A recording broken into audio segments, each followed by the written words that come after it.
యోగ దర్శనం. ఓం నమో వెంకటేశాయ. ప్రణవాక్షర మంత్ర రూపా ప్రసృతాఖిల వస్తు చింత్యా గోవింద గోవింద. ఓంకార మంత్రాక్షర రూపధారి హుంకార విద్రావిత నక్తచారి అంకేన యుక్తో భవ పంకహారి శంకాహర శంకర రూపధారి అని మహాయోగేశ్వరేశ్వరుడైన శ్రీ వెంకటేశ్వర స్వామి వారిని భక్తిగా స్మరించుకుంటూ పతంజలి మహర్షి గారు రచించిన యోగ సూత్రాలను ఆధారంగా చేసుకుని యోగ దర్శనాన్ని అధ్యయనం చేసేటువంటి శుభ కార్యక్రమానికి ఈ శుభ సాయంకాల వేళ శుభారంభం చేసుకుందాము. ప్రారంభంలో ఆచార్యుల వారితో కలిసి ప్రార్థనా శ్లోకాలను చదువుకుని ఈ కార్యక్రమానికి మంగళాచరణం చేసుకుందాం. ఓం నమో నారాయణాయ. శ్రీ గురు ప్రార్థనా. గురుర్బ్రహ్మా గురుర్విష్ణు గురుర్దేవో మహేశ్వరః గురుః సాక్షాత్ పరం బ్రహ్మ తస్మై శ్రీ గురవే నమః. శ్రీనివాస ప్రార్థనా. వెంకటేశ శ్రీనివాసః లక్ష్మీపతిరన్నామయః అమృతాంశో జగద్వంద్యః గోవిందః శాశ్వతః ప్రభుః. పతంజలి ప్రార్థనా. యోగేన చిత్తస్య పదేన వాచాం మలం శరీరస్య చ వైద్యకేన యోపాకరోత్తం ప్రవరం మునీనాం పతంజలిం ప్రాంజలిరానతోస్మి. నమో హిరణ్యగర్భాదిభ్యః యోగ విద్యా సంప్రదాయకృభ్యః వంశర్షిభ్యః నమో మహభ్యః నమో గురుభ్యః. శ్రీ గురుభ్యో నమః. పతంజలి మహర్షి గారు ఈశ్వర ప్రణిధానాద్వా అనేటువంటి సూత్రంలో ఈశ్వరుడి మీద పరిపూర్ణమైనటువంటి మనస్సును స్థాపించుకున్నట్లయితే, మనస్సును సంపూర్ణంగా ఈశ్వరుడికి సమర్పించుకున్నట్లయితే మనస్సులో ఉండేటువంటి క్రియలు, మనోవృత్తులు, మనస్సులో ఉండేటువంటి చాంచల్యాలు ఇవన్నీ కూడా సమసిపోతాయి, అవన్నీ కూడా ఆగిపోతాయి. మనోవృత్తి నిరోధానికి ఈశ్వర ప్రణిధానం అనేది మరొక ఉపాయం అనే విషయాన్ని చెప్పారు. ఈశ్వరుడు యొక్క స్వరూపాన్ని ఎలా అర్థం చేసుకోవాలి అనే ప్రశ్నకు తానే సమాధానంగా క్లేశ కర్మ విపాక ఆశయైరపరామృష్ట పురుష విశేష ఈశ్వర అని ఈశ్వరుడి యొక్క లక్షణాన్ని చెప్పారు. ఈశ్వరుడికి ఏ రకమైనటువంటి క్లేశాలతోనో కర్మలతోనో కర్మ ఫలితాలతోనో లేదా సంస్కారాలతోనో సంబంధం లేదు అని అన్నారు. అని ఈశ్వరుడు సర్వజ్ఞుడు అనే విషయాన్ని కూడా తత్ర నిరతిశయం సర్వజ్ఞ బీజం అనే సూత్రంతో చెప్పారు. ఆ సర్వజ్ఞుడైనటువంటి ఈశ్వరుడు, సర్వజ్ఞుడైనటువంటి ఆ ఈశ్వరుడి మీద మనస్సును గనక ఉంచుకోగలిగినట్లయితే, మనస్సును పరిపూర్ణంగా ఈశ్వరుడికి సమర్పణ చేసుకోగలిగినట్లయితే మనోవృత్తి నిరోధం కలుగుతుంది అనే విషయానికి ఒక ఉపోద్బలనం తెచ్చారు. అయితే ఈశ్వరుడి మీద మనస్సును ఎలా నిలపాలి, ఈశ్వరుడి మీద మనస్సు స్థిరంగా కుదురుకోవటానికి ఏం చెయ్యాలి అనే అంశాన్ని మహర్షి గారు మెట్లు మెట్లుగా చెప్పకోరుతూ ముందుగా దానికి కావలసినటువంటి ఒక మహత్తరమైనటువంటి విషయాన్ని పై సూత్రంలో చెప్పబోతున్నారు. ఆ సూత్రం ఇలా ఉంది: తస్య వాచకః ప్రణవః అని. తస్య ఆ ఈశ్వరుడి యొక్క వాచకః చెప్పేటువంటి శబ్దం, ఈశ్వరుడిని బోధించేటువంటి శబ్దం ప్రణవః ఓంకారము అని.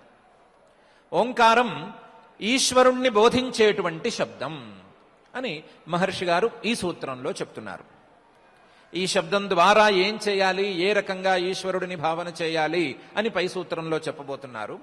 చెప్పబోతూ తస్య వాచకః ప్రణవః అని ఈ సూత్రంలో చెప్తున్నారు. ఆ ఈశ్వరుడి యొక్క వాచక శబ్దం, ఈశ్వరుడిని బోధించేటువంటి శబ్దం ఓంకారం అనేటువంటి 4 మాత్రలు, 4 భాగాలు ఉండేటువంటి అక్షర రూపంలో ఉండేటువంటి ఒక శబ్దం. దీన్ని పదం అనుకోవచ్చు, లేదా వాక్యం అని అనుకోవచ్చు. ఏ విధంగా అనుకున్నా ఇది ఒక శబ్దం. ఆ శబ్దం ఈశ్వరుడిని బోధించేటువంటి శబ్దం అని మహర్షి గారు అంటున్నారు. పతంజలి మహర్షి గారు కేవలం యోగ సూత్రాలను మాత్రమే రచించలేదు. ఈయన యొక్క కాంట్రిబ్యూషన్ వేరువేరు అంశాలలో కూడా ఉన్నది అని మనం ఇంతకుముందు అనుకున్నాం. అందులో శరీర స్థితిని, శరీరంలో ఉండేటువంటి రోగాలను విచారించేటువంటి వైద్యశాస్త్ర గ్రంథమే కాక మానవులు ఉచ్చరించేటువంటి శబ్దశాస్త్రం మీద కూడా ఈయన చాలా పరిశ్రమ చేసి ఉన్నారు. శబ్దశాస్త్రంలో మానవులకు బోధించటానికి వీలుగా గ్రంథాన్ని కూడా రచించి ఉన్నారు. పాణిని మహర్షి గారు రచించినటువంటి వ్యాకరణ సూత్రాలకు పతంజలి మహర్షి గారు మహాభాష్యం అనే పేరుతో ఒక వ్యాఖ్యానాన్ని రచించారు. సూత్ర గ్రంథాలు అన్నిటికీ భాష్యాలు అనేటువంటి వ్యాఖ్యానాలు ఉండటం కద్దు. సూత్రాలు అంటే చిన్నగా ఉండేటువంటి వాక్యాలతో కలిసి ఉండేటువంటి గ్రంథాలు. ఈ సూత్ర గ్రంథాలకి సరళమైన శైలిలో సుమారుగా పెద్ద స్థాయి వారు, పెద్ద మనుషులు మాట్లాడుకునేటువంటి భాషలో భాష్య గ్రంథాలు అనే పేరుతో వ్యాఖ్యానాలు ఉంటాయి. ఆ భాష్య గ్రంథాలకు ముందో తరువాతో వార్తిక గ్రంథాలు అనే గ్రంథాలు ఉంటాయి. వాటి తర్వాత వ్యాఖ్యలు లేదా ఉపవ్యాఖ్యలు, ఇవి గ్రంథాలన్నీ ఉంటాయి. ప్రతి సూత్రానికి లేదా ప్రతి సూత్ర గ్రంథానికి ఒక భాష్య గ్రంథం ఉండటం అనేది సహజంగా జరిగేటువంటిది. అందులో ఈ పతంజలి మహర్షి గారు పాణిని రచించినటువంటి వ్యాకరణ సూత్రాలకు 4000కు పై చిలుకు ఉండేటువంటి సూత్రాలకు భాష్య గ్రంథాన్ని రచించారు. ఇప్పుడే అనుకున్నాము భాష్య గ్రంథాలు ప్రతి సూత్ర భాగానికి ఉంటాయి అని. అలాగే షడ్దర్శనాలలో 6 దర్శనాలలో 6 మహర్షులు రచించిన సూత్ర గ్రంథాలకు భాష్య గ్రంథాలు ఉండనే ఉన్నాయి. ఇది కాక ఎన్నో సూత్ర గ్రంథాలు ఉన్నాయి, వాటన్నిటికీ కూడా భాష్య గ్రంథాలు ఉన్నాయి. కానీ పతంజలి మహర్షి గారు రచించిన వ్యాకరణ సూత్ర భాష్యానికి మహాభాష్యం అని పేరు. దానికి ఒక్కదానికే మహాభాష్యం అని పేరు. పతంజలి మహర్షి గారి భాష కావచ్చు, ఆయనకు శబ్దశాస్త్రం మీద ఉండేటువంటి పరిపూర్ణమైన అవగాహన కావచ్చు, శబ్దశాస్త్రంలో లోతైన విషయాల మీద అవగాహన కావచ్చు, శబ్దశాస్త్రం మీద నిర్ణయాధికారం కావచ్చు, ఇవన్నీ పరిగణనలోకి తీసుకున్నటువంటి వారు మన పూర్వీకులు. పతంజలి మహర్షి గారు రచించిన వ్యాకరణ భాష్యానికి మహాభాష్యం అనే పేరుతో వ్యవహారం చేసుకుంటూ ఉంటారు. మహాభాష్యం వా పాఠయేత్, మహారాజ్యం వా పాలయేత్ అని సరదాగా కూడా అనుకుంటూ ఉంటారు. పాలిస్తే ఒక మహారాజ్యాన్నైనా పాలించి మహారాజుగానైనా వెలుగొందాలి, లేదా చెప్పగలిగితే మహాభాష్యం పాఠం చెప్పుకోవాలి. మహాభాష్యం పాఠం చెప్పుకునేంత స్థాయిలో దాన్ని అర్థం చేసుకుని దాన్ని సిద్ధం చేసుకోవాలి. దాని భాష, దాని ఒరవడి చాలా విశేషంగా ఉంటాయి. అక్కడ కూడా పాపం మహర్షి గారు అథ శబ్దానుశాసనం కేషాం శబ్దానాం లౌకికానాం వైదికానాంచ అని ఇలాగే గడగడగడగడ చిన్న చిన్న చిన్న చిన్న ముక్కల కింద వరుసగా వాక్యాలు అందంగా రాస్తారు. చాలా అందమైన భాషతో, అందమైనటువంటి విన్యాసంతో శబ్దశాస్త్రం యొక్క పరిపూర్ణమైన అవగాహన తెచ్చేటువంటి గ్రంథం పతంజలి మహర్షి గారి మహాభాష్యం. ఇలాంటి మహాభాష్యం రచించినటువంటి ఈ మహానుభావుడు శబ్దం అనే పేరు వచ్చినప్పుడు ఆ శబ్దం యొక్క తత్వం ఎంతో కొంత ఒక స్ఫురణకైనా రావాలి. ఆ స్ఫురణకు వచ్చే విధంగా ఈ సూత్రం ఉండాలి అనే భావనతోనే తస్య వాచకః ప్రణవః అనేటువంటి సూత్రాక్షర విన్యాసం చేసి చూపిస్తున్నారు. ఈ సూత్రం ఇలా కాక ఇంకో రకంగా ఉండి ఉండవచ్చు, లేదా మరొక రకంగా ఉండి ఉండవచ్చు. ఇలాగే ఉండటంలో మహర్షి గారి యొక్క శబ్దార్థ సంబంధం మీద ఉండేటువంటి దృఢమైన అభిప్రాయం చక్కగా బయటపడుతోంది, సూచనాత్మకంగా తెలుస్తోంది. మహర్షి గారు చెప్తున్నటువంటి మాట, ఏ వస్తువును తెలుసుకోవాలన్నా, ఏ వస్తువును అర్థం చేసుకోవాలన్నా మానవుడికి ఇంద్రియాలు చాలవు అనే విషయం తెలిసిన విషయమే. మానవుడు ఇంద్రియాలతో వస్తువులను చూస్తాడు, లేదా వింటాడు, లేదా స్పర్శ తెలుసుకుంటాడు, లేదా వాసన పీల్చుకుంటాడు. కానీ ఆ జ్ఞానం పరిపూర్ణమైతే కానే కాదు. పరిపూర్ణం కానటువంటి జ్ఞానాన్ని పరిపూర్ణం చేసేటువంటిది శబ్దం. వాసన పీల్చిన మనిషికి ఇది ఏ పువ్వు వాసన, ఈ వాసనకు పేరేంటి అని గనక తెలియకపోతే ఆ జ్ఞానం పరిపూర్ణమైనట్లు కాదు. ఏదో ఒక రూపాన్ని చూసినటువంటి వ్యక్తికి ఇది ఏ రూపం, ఈ రూపానికి పేరేంటి, దీన్ని ఏ విధంగా వ్యవహరించుకుంటారు, ఇందులో ఉండేటువంటి అవాంతర భేదాలు ఏమిటి అని ఇవన్నీ తెలియకపోతే జ్ఞానం పరిపూర్ణం కాదు. ప్రతి జ్ఞానము మానవుడికి ఇంద్రియాల ద్వారా సంక్రమించేటువంటి ప్రతి జ్ఞానము శబ్దంతో పరిపూర్ణమవుతుంది, శబ్దంతో పరిపుష్టమవుతుంది. కాబట్టి మానవుడికి శబ్దం అనేటువంటి సహాయం ఎంతో అవసరం. తాను తెలుసుకోదలుచుకున్నటువంటి విషయాలను పూర్తిగా అర్థం చేసుకోవటంలో. ఇది కాక మానవుడు తన ఇంద్రియాలతో అర్థం తెలుసుకోలేని విషయాలను తెలుసుకోవాలంటే శబ్దం ఒక్కటే దారి. శబ్దం తప్ప మరొక దారి మానవుడికి లేనే లేదు. స్వయంగా వేదవాక్యమే ఇలా చెప్తోంది, అసంఖ్యాతా సహస్రాణి స్మర్యతే న చ దృశ్యతే ఏవమేతన్నిబోధత అని. ఎన్నో విషయాలు మానవులకు కనీసం ఊహకు అందనివి కూడా ఉంటాయి. అసంఖ్యాత లెక్కలేనన్ని ఉంటాయి. ఆ లెక్కలేనన్ని మానవుల ఊహలకు కూడా అందని, మానవుల ఇంద్రియాలకు లొంగని విషయాలు ఉంటాయి. అవన్నీ శబ్దాలతో తెలుసుకోవలసిందే. కొన్ని శబ్దాలు పెద్దవాళ్ళు చెప్పగా విన్నటువంటి శబ్దాల ద్వారా తెలుసుకోవలసిందే. కొన్ని శబ్దాలు శాశ్వతమైన నిత్యమైనటువంటి శబ్దాల ద్వారా తెలుసుకోవలసిందే. కొన్ని విషయాలను గురించి పెద్దలు చెబుతారు, పెద్దలు చెప్పగా విని అర్థం చేసుకోవలసిందే. కొన్ని విషయాల గురించి చెప్పేందుకు పెద్దలకు కూడా సామర్థ్యం చాలదు. అప్పుడు శాశ్వతమైనటువంటి శబ్దాలు, నిత్యమైన వేద శబ్దాలు వాటికి సహాయంగా ఉండవలసిందే. ఇలా శబ్దాల సహాయంతోనే మానవుడు తాను తెలుసుకుంటున్నటువంటి విషయాలకు పరిపూర్ణతను ఆపాదించుకుంటున్నాడు. తెలుసుకోలేని విషయాలను తెలుసుకోవటానికి ప్రయత్నం చేసుకుంటున్నాడు. అయితే తెలుసుకోలేని విషయాలను కానీ, లేదా తెలుసుకున్న విషయాలలో విశేషాలను కానీ శబ్దాల ద్వారా తెలుసుకుంటూ ఉన్నప్పుడు కొంత ప్రక్రియ అనేది అవసరం. ఎలాగైతే ఇంద్రియాలు ఉన్నంత మాత్రాన వస్తు జ్ఞానం కలగటం లేదు, కళ్ళు ఉన్నంత మాత్రాన ఎదురుకుండా ఉండేటువంటి వస్తువు కనిపించటం లేదు. ఆ కళ్ళు తెరుచుకోవాలి. తెరుచుకున్న కళ్ళు ఆ వస్తువు మీదకు ప్రసరించాలి.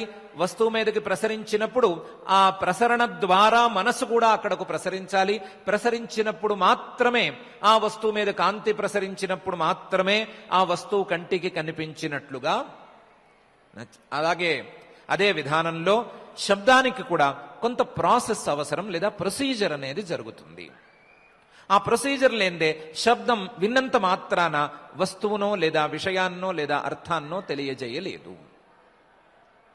ఆ ప్రొసీజర్ని శాబ్దబోధ ప్రక్రియ అంటారు. మోడర్న్ టర్మినాలజీలో ఎపిస్టమాలజీ అని కూడా అంటారు. ఈ శాబ్దబోధ ప్రక్రియలో, శబ్దం ద్వారా అర్థాన్ని తెలుసుకునేటువంటి ప్రక్రియలో ప్రధానమైన పాత్ర ఈ శబ్దానికి అర్థానికి ఉండేటువంటి సంబంధం అనేటువంటి అంశానిది. ఒక శబ్దానికి ఒక అర్థానికి ఒక నియతమైనటువంటి సంబంధం, లేదా తప్పనిసరిగా ఉండేటువంటి సంబంధం ఈ శబ్దం ద్వారా ఆ వస్తువును తెలియచేస్తోంది. ఉదాహరణకు గోవు అని విన్న వెంటనే మనకు ఆవు మనసుకు స్ఫురిస్తోంది. గోవు అనేటువంటి శబ్దానికి ఆవుకి ఉండేటువంటి సంబంధం, ఆ సంబంధాన్ని మనం ఇంతకు ముందే తెలుసుకుని ఉండటం వలన ఆ సంబంధం ద్వారా గోవు అని ఉచ్చరించిన వెంటనే ఆవు స్ఫురణకు వస్తోంది.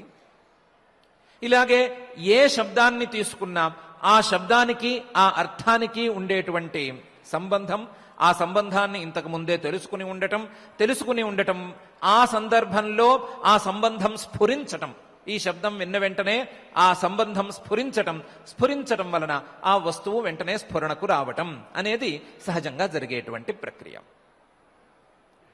ఈ శబ్దానికి అర్థానికి ఉండేటువంటి సంబంధాన్ని, శబ్దార్థ సంబంధాన్ని వాచ్య వాచక భావం అని వ్యవహరిస్తారు. వాచ్య వాచక భావం. వాచ్యం అర్థం, వాచకం శబ్దం. వాచకానికి వాచ్యానికి ఉండేటువంటి సంబంధం, బోధించే శబ్దానికి బోధింపబడేటువంటి అర్థానికి ఉండేటువంటి సంబంధం వాచ్య వాచక భావం అనేటువంటి సంబంధం. ఈ సంబంధం వాచ్యవాచక భావ సంబంధం ఉంటుందో ఆ రెండు శబ్దార్థాలలో శబ్దం విన్నప్పుడు ఆ అర్థం స్ఫురణకు వస్తుంది అనేది ఖచ్చితంగా జరిగేటువంటి పని. ఇది గోవు కావచ్చు, రామ కావచ్చు, కృష్ణ కావచ్చు, ఏ పదమైనా జరిగేటువంటి ప్రక్రియ. ఈ శబ్దార్థ సంబంధానికి పేరైతే పెట్టాము గాని ఈ శబ్దార్థ సంబంధం ఏమిటి? రెండు చేతులు కలిస్తే వచ్చేటువంటి సంబంధం లాంటిదా, లేదా ఇంకొక సంబంధం లాంటిదా, తండ్రికి కొడుకుకి ఉండేటువంటి సంబంధం లాంటిదా, మరొక సంబంధమా, ఇంకో సంబంధమా అని తేల్చి చెప్పాలి అని చాలామంది ప్రయత్నం చేశారు. శబ్దానికి అర్థానికి ఉండే సంబంధం, ఆ సంబంధం యొక్క స్వరూపం ఏమిటి? వాచ్యవాచక భావ సంబంధం అనేది పేరు మాత్రమే, దానికి స్వరూపం ఏమిటి అని తేల్చి చెప్పాలి అని ప్రయత్నం చేశారు. చాలా రకాల వాదనలు ఇందులో వస్తూ ఉన్నాయి. అందులో ఇప్పుడు మోడర్న్ లింగ్విస్టిక్స్ వారు చెప్పేటువంటి సంబంధం ఇది కేవలం అభ్యాసంతో వచ్చేటువంటి సంబంధం అని. కొంతమంది కలిసి ఒక శబ్దాన్ని ఒక అర్థంలో ఉచ్చరించడం మొదలు పెడతారు. కొంతమంది దాన్ని అనగా అనగా అనగా ఆ అలవాటు అవ్వగా దాన్ని విన్న ఇతరులకు కూడా ఆ శబ్దం వింటే ఆ అర్థం స్ఫురణకు వస్తుంది.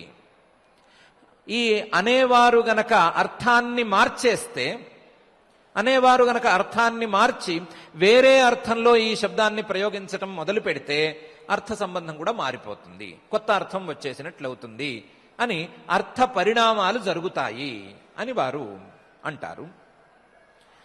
వారు దానికి కావలసినటువంటి స్టడీని వాటన్నిటిని చేసి చూపిస్తారు, డేటా చూపిస్తారు, అంతా బాగానే ఉంటుంది. కానీ ఇవి వికృతమైనటువంటి భాషలకు లేదా అప్పుడప్పుడు వచ్చేటువంటి తాత్కాలిక భాషలకు వర్తించేటువంటి నియమం. కొంతమంది మాట్లాడటం మొదలు పెట్టగా కొత్త భాష మొదలైనప్పుడు ఇలాంటి అర్థ పరిణామ భేదాలు కానీ అర్థ పరిణామ విశేషాలు కానీ ఇవన్నీ కలగటం అనేది సహజంగా జరిగే ప్రక్రియ అయినప్పటికీ శాశ్వతమైనటువంటి భాషకు ఇది జరగటానికి వీలు లేదు అని మన మహర్షులు అందరూ తేల్చి చెప్తున్నారు. శాశ్వతమైనటువంటి భాష, మానవుడు పుట్టక ముందే ఉండేటువంటి భాష, సృష్టి ప్రళయాలలో సమానంగా ఉండేటువంటి భాష, ప్రళయకాలంలో ప్రకృతిలో లీనమైపోయి సంస్కారావశేషమై ఉండేటువంటి భాష ఒకటి ఉంది. ఆ భాషకు ఈ నియమం వర్తించదు. ఆ భాషకు ఈ నియమం కాకుండా ఇంకో నియమాన్ని వర్తింపజేయాలి అని మహర్షులందరూ కలిసి నిర్ణయించుకున్నారు. వారి అభిప్రాయం ప్రకారం శబ్దం అనేది రెండు రకాలుగా అర్థం చేసుకోవచ్చు. ఒకటి, మానవుడు తన అభిప్రాయాన్ని ఎదుటివారికి చెప్పటానికి ఉపయోగించేటువంటి శబ్దం అనే భావంలో అర్థం చేసుకోవచ్చు. రెండవది, మానవుడికే హితాన్ని బోధించేటువంటి శబ్దంగా కూడా అర్థం చేసుకోవచ్చు. మానవుడు తాను అవసరమైతే మార్చుకునో లేదా కొత్త పదాన్ని కనిపెట్టో లేదా తన మనసులో ఉండే భావాన్ని చెప్పడానికి ఏదో ఒక శబ్దాన్ని వాడుకుంటే ఆ వాడుకునే శబ్దాన్ని కూడా ఒక రకమైన శబ్దాన్నిగా వర్గీకరించుకోవచ్చు. ఇలాంటి శబ్దాలకు అపభ్రంశాలు అని పేరు పెట్టుకోవచ్చు. తనంతట తానే ఏదో ఒక శబ్దాన్ని కనిపెట్టి ఆ కనిపెట్టిన శబ్దం ద్వారా తన అభిప్రాయాన్ని వెల్లడిస్తే ఆ ప్రక్రియను లేదా ఆ శబ్దాన్ని అపభ్రంశ శబ్దం అని అనుకోవచ్చు. మానవుడికే హితాన్ని బోధించేటువంటి వేద శబ్దాలను ఈ శబ్దాల ఘాటన కట్టకూడదు. మానవుడికి హితాన్ని బోధించేటువంటి శబ్దాలు మారటానికి వీలు లేదు. అర్థపరంగా వాటిలో మార్పు రావటానికి వీలు లేదు. ఎప్పుడు చూసినా ఒకే అర్థాన్ని బోధించేటట్లుగా ఈ శబ్దాలు ఉండి తీరాలి. మానవుడు పుట్టిన దగ్గర నుంచి ఈ రోజు వరకు మానవ జాతి క్రమంగా వెదుగుతూ ఉండగా ఒక్కొక్క సందర్భంలోనూ ఆ మానవ జాతికి హితాన్ని బోధించేటువంటి వేద శబ్దాలు అర్థాలను మార్చుకోలేవు. వేద శబ్దాలకు అర్థం ఒకటే అయి ఉండాలి. ఆ వేద శబ్దాలకు అర్థం ఒకటే, అటు ధర్మమో లేదా ఇటు బ్రహ్మో ఏదో ఒకటే అయి ఉండాలి. లేదా ఆ శబ్దాలకు అవాంతరార్థాలు కూడా అలాగే ఉండాలి, మారటానికి వీలు లేదు. ఒకవేళ గనక మార్పు వచ్చే మాట అయితే మానవ జాతిలో మొదటి తరం వారికి ఒకటి ధర్మం, రెండవ తరం వారికి ఇంకో ధర్మం, మూడవ తరం వారికి ఇంకో ధర్మం అని ధర్మం మారవలసి వస్తుంది. ధర్మం మారినప్పుడు వచ్చేటువంటి ఇబ్బందులను తట్టుకోవడం ఎవరి వల్ల కాదు. కాబట్టి ఈ వేద శబ్దాలు, వాటి యొక్క అర్థాలు ఇవి మారటానికి వీల్లేదు. శబ్దార్థాలు మారటానికి వీలు లేదు. కాబట్టి ఈ శబ్దార్థాలకు ఉండేటువంటి సంబంధం కూడా మారటానికి వీలు లేదు. వేదంలో ఉండేటువంటి శబ్దాలు, ఆ శబ్దాల యొక్క అర్థాలు, ఈ శబ్దాలకు అర్థాలకు ఉండేటువంటి సంబంధం ఇది మారటానికి వీల్లేదు. ఇది శాశ్వతమైనటువంటి సంబంధం అని చెప్పుకోవాలి. ఈ శబ్దం పుట్టిన దగ్గర నుంచి, ఈ అర్థం పుట్టిన దగ్గర నుంచి రెండిటి మధ్య ఉండేటువంటి శాశ్వతమైనటువంటి సంబంధం అని ఈ వేద శబ్దార్థ సంబంధాన్ని అర్థం చేసుకోవాలి.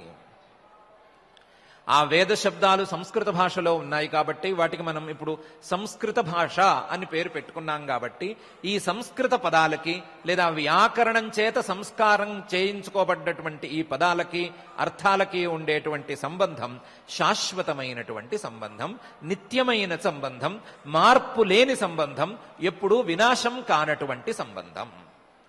ఈ నిత్యమైనటువంటి సంబంధం ఉండే శబ్దార్థాలు వేద శబ్దం, ఆ శబ్దానికి అర్థమైనటువంటి ధర్మం అని అర్థం చేసుకోవాలి అని మహర్షులు చెబుతూ ఉంటారు. దాని యొక్క స్వరూపాన్ని కూడా ఒక్కొక్కరు ఒక్కొక్క రకంగా తీర్మానం చేసి చెప్పారు. ఒక ఆయనేమో దీనికి శక్తి అని పేరు పెట్టుకుందాము. ఈ శక్తి అంటే వేరే ఏమీ లేదు, ఈశ్వరుడి యొక్క కోరిక లేదా ఈశ్వరేచ్ఛ. ఈ శబ్దం ద్వారా ఇదే అర్థం స్ఫురణకు రావాలి. గోవు అనే శబ్దం ఉచ్చరిస్తే ఆవే స్ఫురణకు రావాలి అనే ఈశ్వరేచ్ఛ ఉంది. ఆ ఈశ్వరేచ్ఛని శక్తి అని అందాము. ఆ శక్తి అనేదే సంబంధం అని ఒక మహర్షి గారు చెప్పారు. ఇంకొక మహర్షి గారు ఈ ఈశ్వరేచ్ఛ అక్కర్లేకుండానే ఈ సంబంధాన్ని మనం నిరూపించుకోవచ్చు, రెండు వస్తువుల మధ్య ఉండేటువంటి సంబంధం అని చెప్పుకోవచ్చు. సంబంధాన్ని ప్రత్యేకించి నిర్ణయించవలసిన అవసరమేమీ లేదు, శాశ్వత సంబంధం అని అనుకోవచ్చు అని ఒక మహర్షి గారు చెప్పారు. ఇలా రకరకాల అభిప్రాయాలు ఉన్నప్పటికీ అందరూ ఏకీభావంతో అందరూ ఒప్పుకునేటువంటి అంశం శబ్దానికి అర్థానికి ఉండేటువంటి సంబంధం శాశ్వతమైన సంబంధం, నిత్యమైన సంబంధం. ఈ నిత్యమైనటువంటి సంబంధం ద్వారా ఈ శబ్దం వైదికమైనటువంటి శబ్దం విన్నప్పుడల్లా ఆ అర్థం స్ఫురణకు వస్తుంది అనే విషయాన్ని కూడా అందరూ చక్కగా చెప్తున్నారు. ఈ చెప్పటంలో మరొక చిక్కును కూడా వారు విడదీస్తున్నారు. మానవ జాతి పుట్టినప్పుడు సృష్ట్యాదిలో పరమేశ్వరుడు ఆయా మనువులకో లేదా మహర్షులకో వేద శబ్దాలను స్ఫురింపజేసి ఆ వేద శబ్దాల ద్వారా సృష్టిని ప్రవర్తింపజేసి సృష్టిలో ఉండేటువంటి మానవులందరికీ కూడా హితాన్ని చెప్పేటువంటి వేద భాగాలను ప్రచారం చేస్తాడు అనే విషయం తెలిసిందే. కానీ సృష్టిలో ఒక్కొక్క మానవుల యొక్క తరానికి ఈ శబ్దాలు మారుతూ పోకపోయినా, మానవుల తరతరానికి ప్రతి తరానికి ఈ శబ్దాలు మారకుండా ఒకటే ఉన్నా, సృష్టికి ముందు ప్రళయకాలంలో ఈ శబ్దాలు లేవు కదా, ఈ శబ్దాలకు అర్థాలు వస్తువులు కూడా లేవు కదా. మరి శబ్దార్థాలే లేనప్పుడు ఆ శబ్దార్థాల మధ్య ఉండేటువంటి సంబంధం కూడా ఉండటానికి వీలు లేదు కదా. ముందు సృష్టి, ఆ సృష్టిలో శబ్దాలున్నాయి, అర్థాలున్నాయి, వాటి మధ్య సంబంధం ఉన్నది, అది బాగానే ఉంది. సృష్టి మధ్యలో ఉండేటువంటి ప్రళయకాలం, ఆ ప్రళయకాలంలో శబ్దాలు లేవు, అర్థాలు లేవు, వాటి మధ్య ఉండేటువంటి సంబంధము లేదు. మళ్ళీ కొత్త సృష్టి మొదలైంది, శబ్దాలు వచ్చినాయి, అర్థాలు వచ్చినాయి, వాటి మధ్య సంబంధం వచ్చింది. కాబట్టి ఈ శబ్దాలు అర్థాలు శబ్దార్థ సంబంధము కొంతకాలం ఉన్నట్లు, మధ్యలో లేనట్లు, మళ్ళీ శబ్దాలు, అర్థాలు, శబ్దార్థ సంబంధం అనే మూడు మళ్ళీ పుట్టుకొచ్చినట్లు అయింది కదా. శబ్దార్థ సంబంధాలు మారిపోతున్నాయి కదా. ఇంతకు ముందు సృష్టిలో ఉండేటువంటి శబ్దాలు వేరు, ఇప్పుడు ఉండేటువంటి శబ్దాలు వేరు. ఇలా మారిపోతున్నప్పుడు ఇదే ప్రశ్న మళ్ళీ వస్తుంది కదా. అదే ప్రశ్న, మానవ జాతిలో తరతరానికి శబ్దం మారిపోతే ఏ కష్టం వస్తుందో అదే కష్టం ఇప్పుడు కూడా వస్తోంది కదా. దీన్ని మార్చుకోవటం ఎట్లా అనే ఒక పెద్ద ప్రశ్నను వారే వేసుకున్నారు. వేసుకుని అలా కాదు, పూర్వకల్పనలో లేదా పూర్వ సృష్టిలో ఏ శబ్దాలున్నాయో ఆ శబ్దాలు ఏ అర్థాలను బోధిస్తూ ఉన్నాయో, వాటి రెండిటి మధ్య ఉండేటువంటి సంబంధం ఏ విధంగా ఉందో అదే శబ్దాలను అదే అర్థాలలో ఆ సంబంధంతోనే ఈశ్వరుడు కొత్త సృష్టిలో కూడా ఉపదేశం చేస్తాడు. ఇంతకు ముందు ఏ శబ్దం ఏ అర్థాన్ని బోధిస్తోందో, ఉదాహరణకి ధర్మం అనేటువంటి శబ్దం వేదోక్తమైనటువంటి క్రియలు అనే అర్థాన్ని బోధిస్తోంది. ఆ వేదోక్తమైనటువంటి కర్మలు అనే అర్థాన్ని బోధించేటువంటి ధర్మశబ్దం ప్రళయకాలంలో లేకపోయినా మళ్ళీ సృష్ట్యాదిలో మళ్ళీ కొత్తగా పుట్టుకు వచ్చేటప్పుడు, సృష్ట్యాదిలో కొత్తగా ఈ ధర్మశబ్దాన్ని పరమేశ్వరుడు బోధించేటప్పుడు వేదోక్తమైన కర్మలు అనేటువంటి అర్థంతోనే బోధిస్తాడు. అంతే తప్ప ఈ అర్థాన్ని మార్చడు. గత సృష్టిలో ఏ శబ్దాలు ఏ అర్థాలను బోధిస్తూ ఉన్నాయో ఈ సృష్టిలోనూ అవే శబ్దాలు అవే అర్థాలను బోధిస్తూ ఉన్నాయి. అవే అర్థాలను బోధిస్తున్నాయి కాబట్టి వీటి మధ్య ఉండేటువంటి సంబంధం కూడా అదే సంబంధంగా ఉన్నది, నిత్యంగానే ఉన్నది అని. దీన్ని శాస్త్రీయ పరిభాషలో ఈ రకంగా వచ్చినప్పుడు ప్రవాహ నిత్యత్వం అనే పేరుతో వ్యవహరిస్తారు. ఇంతకు ముందు ఉన్నట్లుగానే మళ్ళీ ఇప్పుడు ఉండటం అనే దాన్ని ప్రవాహ నిత్యత్వం అనే పేరుతో వ్యవహరిస్తారు. ప్రవాహ నిత్యాలుగా ఇవి ఉన్నాయి అని వాటికి సమాధానం చెప్పారు. ఎంతో మంది మహర్షులు, భాష్యకారులు అందరూ కూడా ఈ అంశం మీద విస్తృతమైనటువంటి విచారణ చేసి ఈ అంశం ఇంతే అని తీర్మానం చేసి పెట్టారు. ఉదాహరణకు జైమిని మహర్షి గారు ఔత్పత్తికస్తు శబ్దస్య అర్థేన సంబంధ అనేటువంటి సూత్రంలో శబ్దస్య అర్థేన సంబంధ, శబ్దానికి అర్థానికి ఉండేటువంటి సంబంధం ఔత్పత్తిక అంటే నిత్యమైన సంబంధం. ఔత్పత్తిక ఇది నిత్యం బ్రూమః అని శబరస్వామి వారి భాష్యవాక్యం. దాని ప్రకారం ఇది శబ్దార్థ సంబంధం అనేది నిత్యమైన సంబంధం. ఈ సంబంధం మారిపోవటానికి వీలు లేదు. వేద శబ్దాలకు అర్థం మారిపోయి మరొకటి కొత్తగా రావటానికి వీలు లేదు అని తీర్మానం చేసి పెట్టారు. దేవతాధికరణం అనేటువంటి ఒక అధికరణంలో శంకర భగవత్పాదాచార్యుల వారు కూడా నిత్యస్య శబ్దస్య నిత్యేనార్థేన నిత్య సంబంధే స్థితే యద్వేదాంతానాం ప్రామాణ్యం స్థితం అని నిత్య శబ్దానికి నిత్యమైనటువంటి అర్థానికి నిత్యమైనటువంటి సంబంధాన్ని ఒప్పుకొని తీరాలి అనే విషయాన్ని అంగీకరించారు. ఆ నిత్యత్వం ఇంతకు ముందు చెప్పుకున్నట్లుగా ప్రవాహ నిత్యత్వం అని కూడా నిరూపణ చేసి పెట్టారు.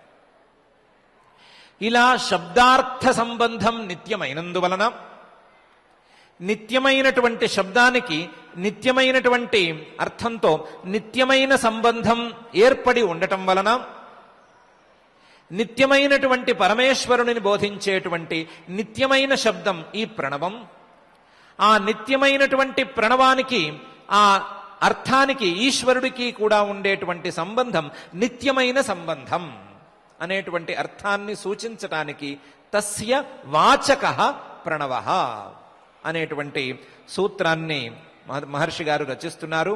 తస్య అన్నప్పుడు షష్ఠితో సంబంధం తెలుస్తోంది. వాచకః అనేటువంటి పదంతో శబ్దం అనే అర్థం తెలుస్తోంది. ప్రణవః అనేటువంటి పదంతో ఆ శబ్ద విశేషం ఏమిటి అనే అర్థం తెలుస్తోంది. అలాగే తస్య అన్నప్పుడు తచ్చబ్దంతో ఆ ఈశ్వరుడు అనేటువంటి అర్థం తెలుస్తోంది. ఈశ్వరుడు ఈయన నిత్యంగా ఉండేటువంటి వాడు, ప్రణవం అది కూడా నిత్యంగా ఉండేటువంటిది. ఈ రెండిటి మధ్య ఉండేటువంటి సంబంధం అది కూడా నిత్యమైనటువంటి సంబంధం అని నిత్యస్యార్థస్య నిత్యేన అర్థేన నిత్యస్య శబ్దస్య నిత్యేన అర్థేన నిత్య సంబంధ అనేటువంటి అంశాన్ని సూచించటం కోసం ఈ ప్రణవం అనేటువంటి ఈశ్వర వాచకం ఏ సృష్టిలోనూ ఏ కల్పంలోనూ ఎప్పటికీ కూడా ఈశ్వరుడినే బోధిస్తూ ఉంటుంది. ఈశ్వరుడిని తప్ప వేరే అంశాన్ని బోధించదు. ఈశ్వరుడి యొక్క విశేషాలను బోధిస్తుంది, ఈశ్వరుడి యొక్క గుణగణాలను బోధిస్తూ ఉంటుందే తప్ప ఈశ్వరుడిని తప్ప వేరే అంశాలను బోధించదు అనే అంశాన్ని ప్రత్యేకించి చెప్పటానికి మహర్షి గారు తస్య వాచకః ప్రణవః అనేటువంటి సూత్రాన్ని రచిస్తూ ఉన్నారు.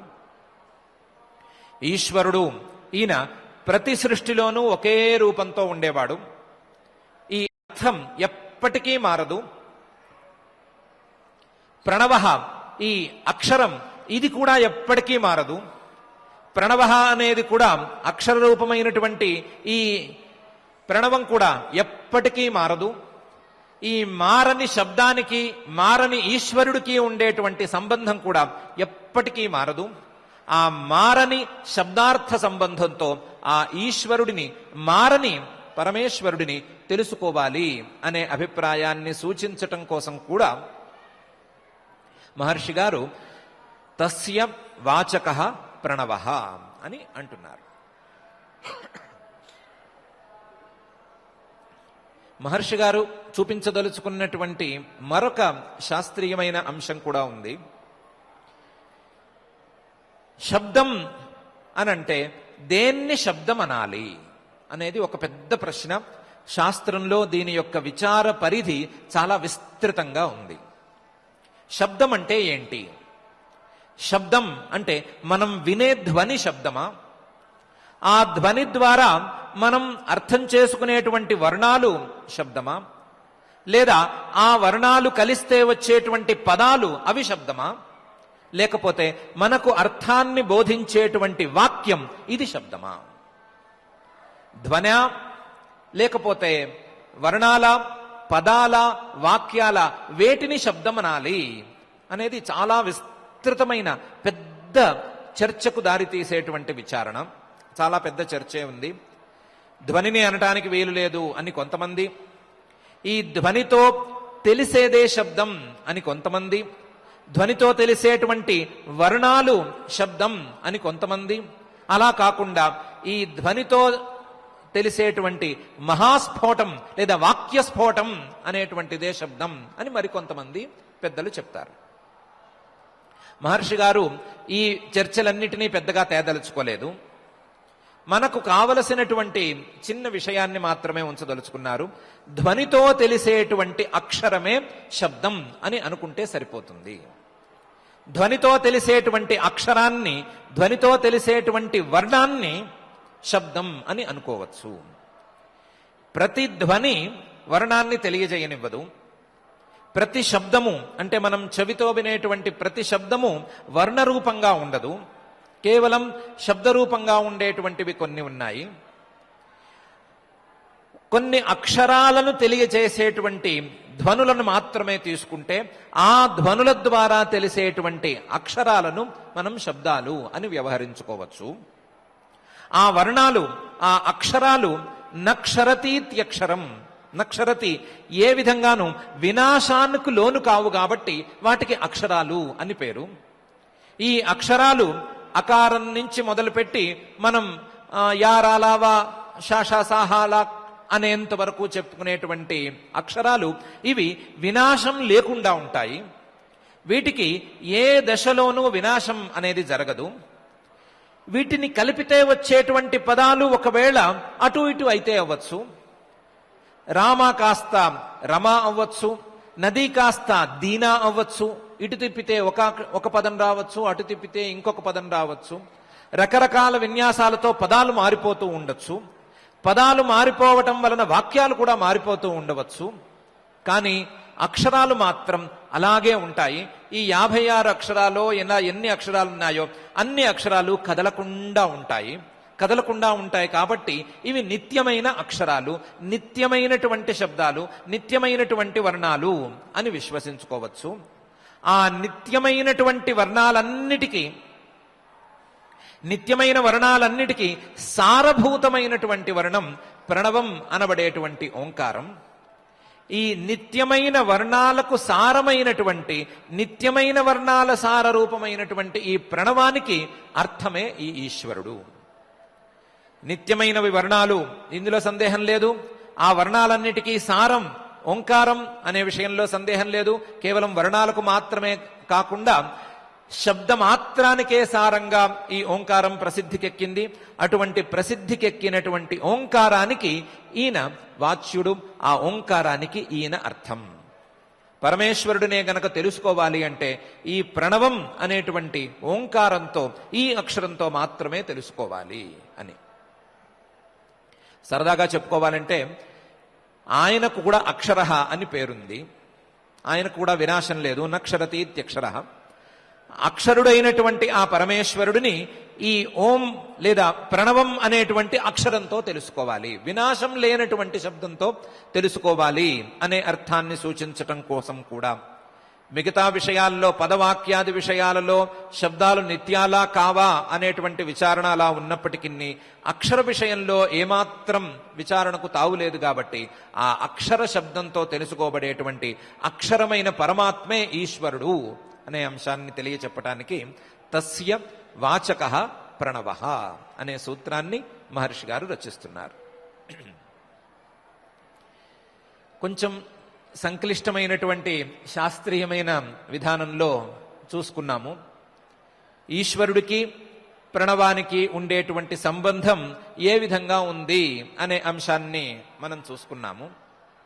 ఇది కొంచెం సంక్లిష్టంగా ఉంది అని అనుకుంటే, ఓంకారంతో ఆ పరమాత్మను లేదా ఈశ్వరుడిని ఏ విధంగా అర్థం చేసుకోవచ్చు అనటానికి ఎన్నో ఉదాహరణలు లేదా ఎన్నో పురాణ గాథలు చిన్న చిన్న ముక్కల కింద మనకు కనిపిస్తున్నాయి. అందులో ఓంకారేశ్వరుడు, ఈయన గురించి మనం విన్నాం. 12 జ్యోతిర్లింగాల్లో ఒక జ్యోతిర్లింగం.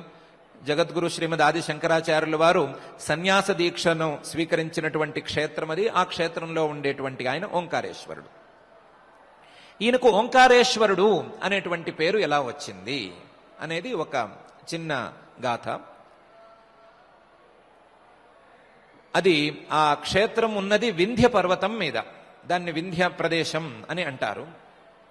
ఈ వింధ్య పర్వతం, ప్రతి పర్వతానికి ఒక అధిపతి ఉన్నట్లుగానే ఈ వింధ్య పర్వతానికి కూడా ఒక అధిపతి ఉన్నాడు.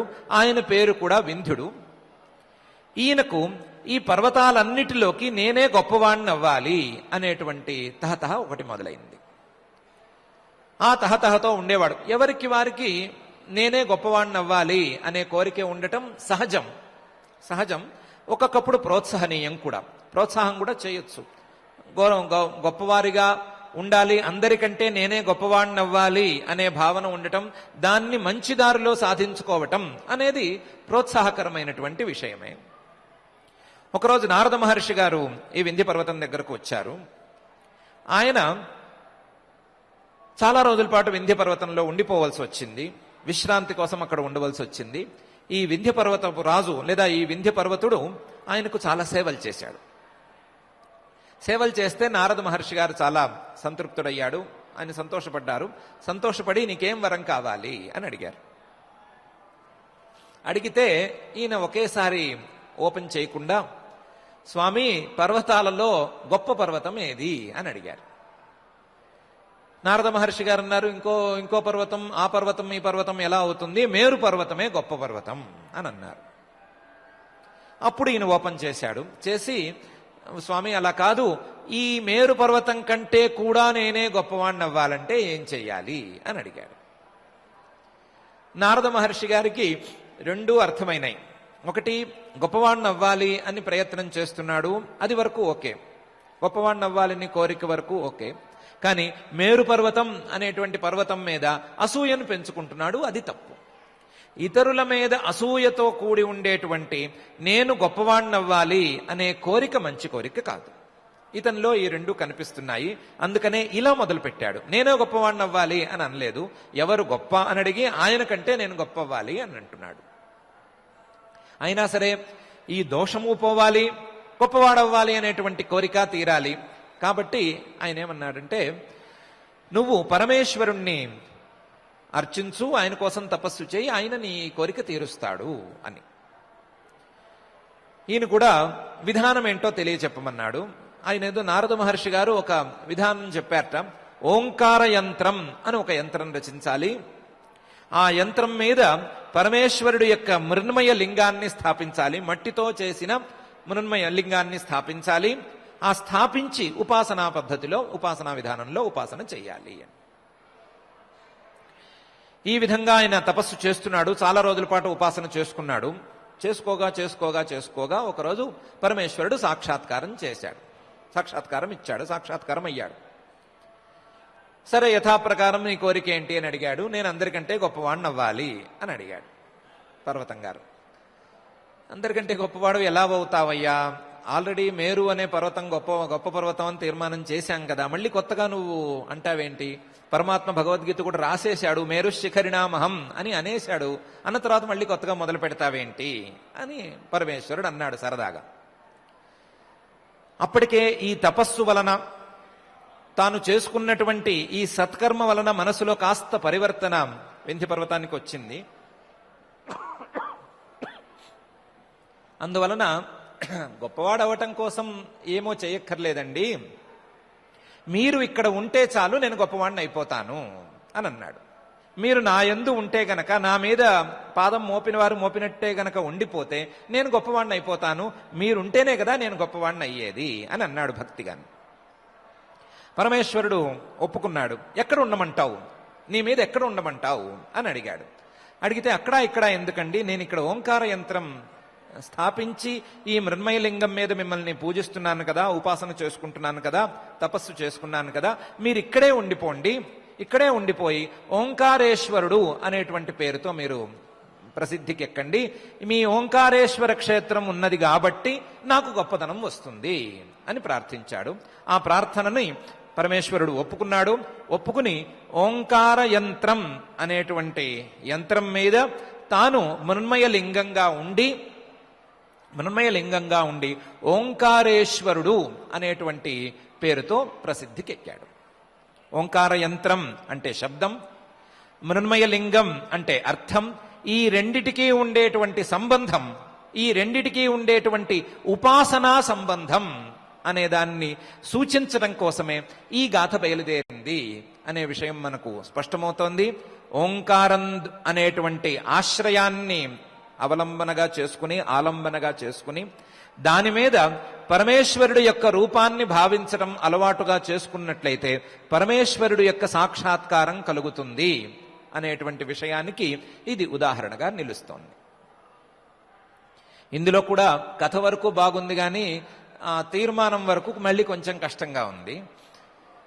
ఇది తీర్మానం కష్టంగా ఉంది అని అనుకుంటే, ఈ సదరు పరమేశ్వరుడికి ఆయన కుమారుడైనటువంటి సుబ్రహ్మణ్య స్వామి కుడి చెవిలో ప్రణవోపదేశం చేశాడు, ఓంకారోపదేశం చేశాడు అనేటువంటి అంశం ఇంకెంత సంక్లిష్టంగా ఉండాలి.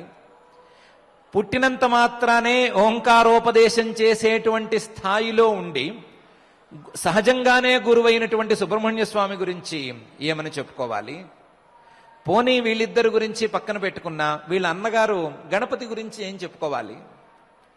గణపతి గారి జన్మ వృత్తాంతాలు, అవతార వృత్తాంతాలు చాలానే ఉన్నాయి. అందులో స్కాంద పురాణంలో ఉండేటువంటి ఒక వృత్తాంతం ప్రకారం ఒకసారి పార్వతీ పరమేశ్వరులిద్దరికీ ఒక సరదా కలిగింది. ఏంటంటే, ఏనుగుల రూపాన్ని ధరించి ఉందాము, ఏనుగుల రూపాన్ని ధరించి కాసేపు తిరుగుదాము అనే సరదా కలిగింది. ఆ సరదా ప్రకారం ఇద్దరు ఏనుగులైపోయారు. ఏనుగులైపోయి ఏనుగులుగా ఆడుకోవటం మొదలుపెట్టారు. ఏనుగులు తొండం ఎత్తి ఘీంకరిస్తూ ఆడుకోవటం అనేది చూశాం కదా. అలాగే ఒకరికొకరు ఎదురుకుండా నుంచుని తొండాలు ఎత్తి ఒక్కసారి ఒకళ్ళ తొండాలని ఒకళ్ళు ముట్టుకున్నారు. ఆ ఒకళ్ళ తొండాలని ఒకళ్ళు ముట్టుకున్నప్పుడు మనం ఓం అని రాసినట్లుగా ఒక ఆకారం ఏర్పడింది. ఆ ఓంకారం నుండి గణపతి ఉద్భవించాడు. ఇంతే గణపతి యొక్క అవతార ఘట్టం. ఓంకారం నుండి ఉద్భవించిన వాడు గణపతి అని చెప్పడానికి స్కాంద పురాణంలో ఈ వృత్తాంతం చెప్పారు. ఈ వృత్తాంతాన్ని గనక ఇలా తీసుకున్నట్లయితే ఓంకారం అనేది మరేదీ కాదు, ఆ గణపతికి అవతారానికి కారణం. గణపతి అవతారం అంటే గణపతి ఒక స్థూలమైన రూపాన్ని ధరించి భక్తులను అనుగ్రహించేందుకు అవకాశం ఉండేటువంటి రూపం. ఆ రూపానికి వెనకాల ఉండేటువంటిది ఓంకారం. అంటే ఇప్పుడు మహర్షి గారు చెప్తూ ఉన్నట్లుగా ఓంకారం అనేది వాచకమైనటువంటి శబ్దం.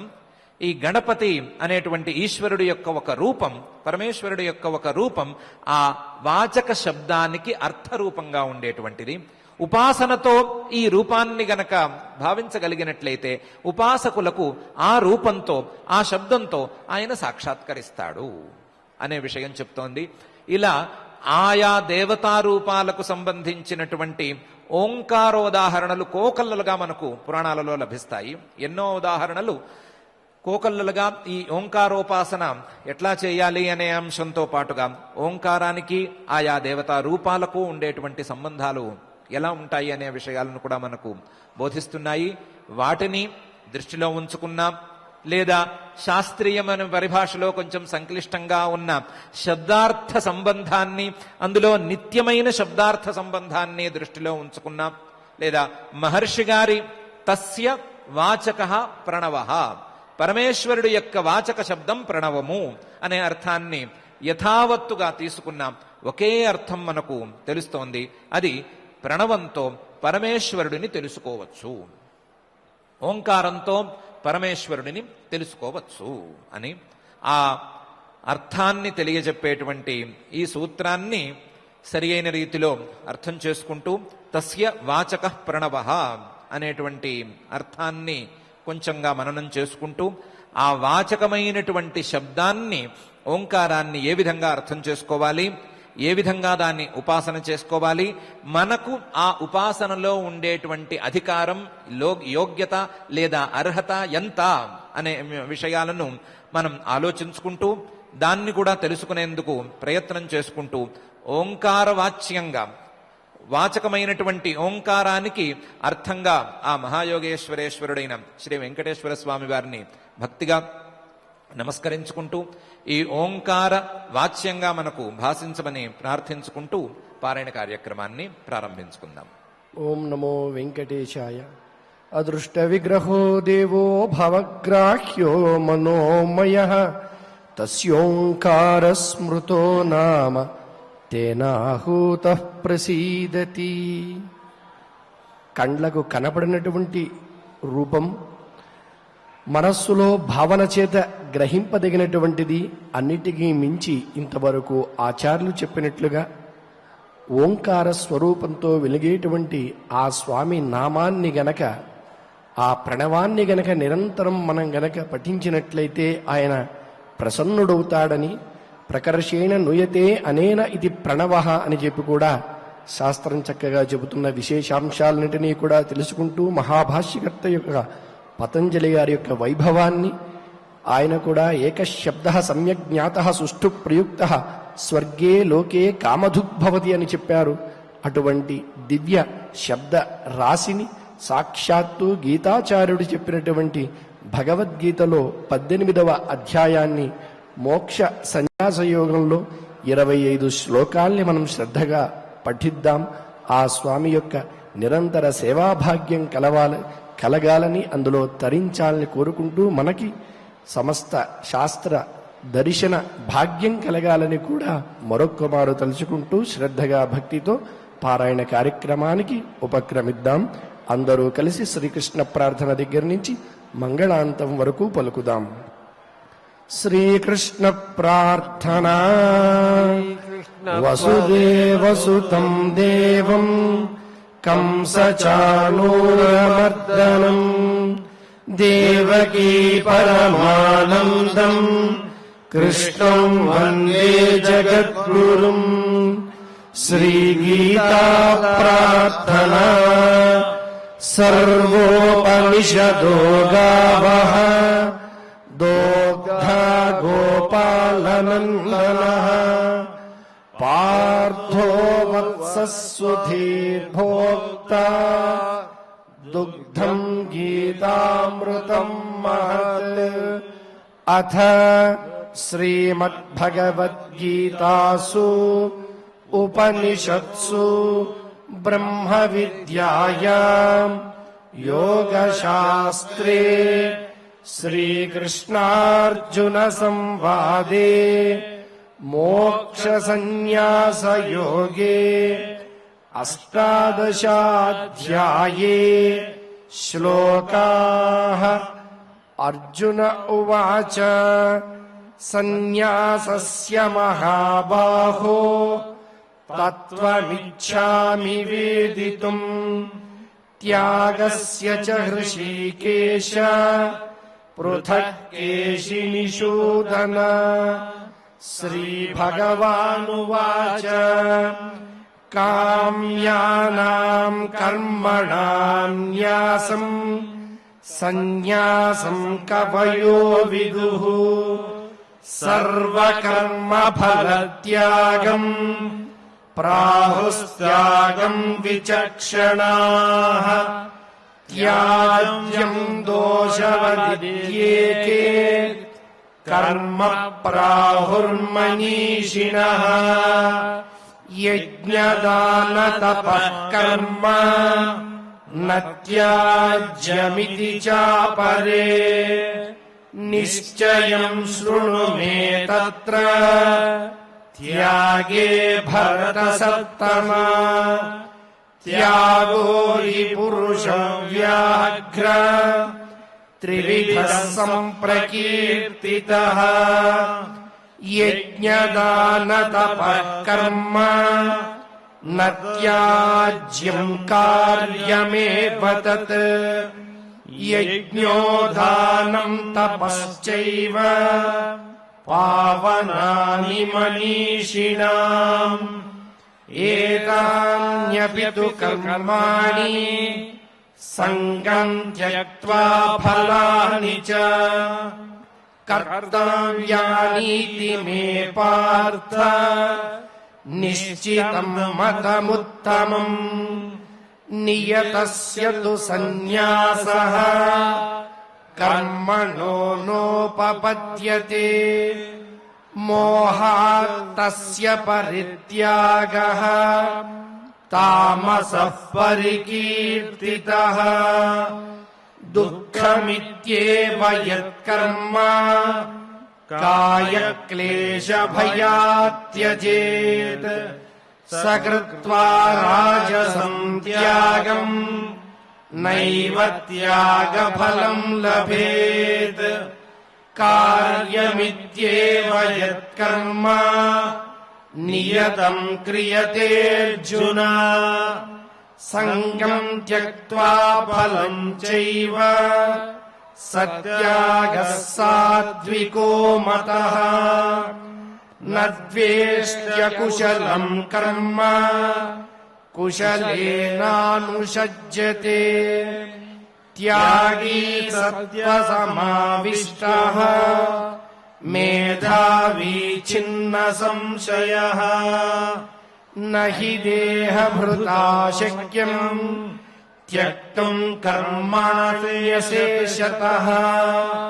यस्तु कर्मफलम् त्यागी सत्यागीत्यभिधीयते। अनिष्टमिष्टम् मिश्रम् च त्रिविधम् कर्मणः फलम्। भवत्यत्यागिनाम् प्रेत्य न तु सन्न्यासिनाम् क्वचित्। पञ्चैतानि महाबाहो कारणानि निबोध मे। साङ्ख्ये कृतान्ते प्रोक्तानि सिद्धये सर्वकर्मणाम्। अधिष्ठानम् तथा कर्ता करणम् च पृथग्विधम्। विविधाश्च पृथक् चेष्टाः दैवम् चैवात्र पञ्चमम्। शरीरवान् मनोभिर्यत् कर्म प्रारभते नरः। न्याय्यम् वा विपरीतम् वा पञ्चैते तस्य हेतवः।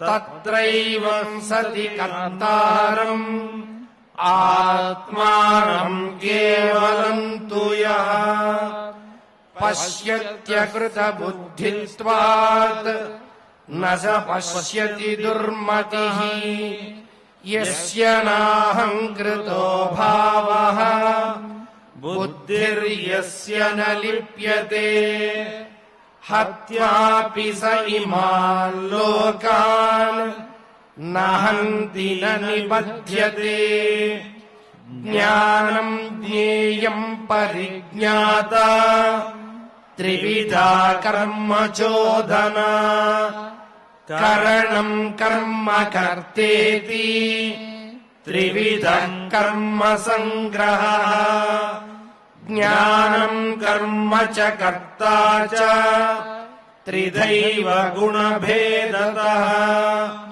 प्रोच्यते गुणसङ्ख्याने यदा वच्चनुतान्यपि सर्वभूतेषु येनैकम् भावमव्ययमीक्षते अविभक्तम् विभक्तेषु तज्ज्ञानम् विद्धि सात्विकम् पृथक्त्वेन तु यज्ञानम् नानाभावान् पृथग्विधान् वेत्ति सर्वेषु भूतेषु तज्ज्ञानम् विद्धि राजसम् यत् कृत्स्नवदेकस्मिन् कार्ये सक्तमहैतुकम् अतत्त्वार्थवदल्पम् च तत्तामसमुदाहृतम्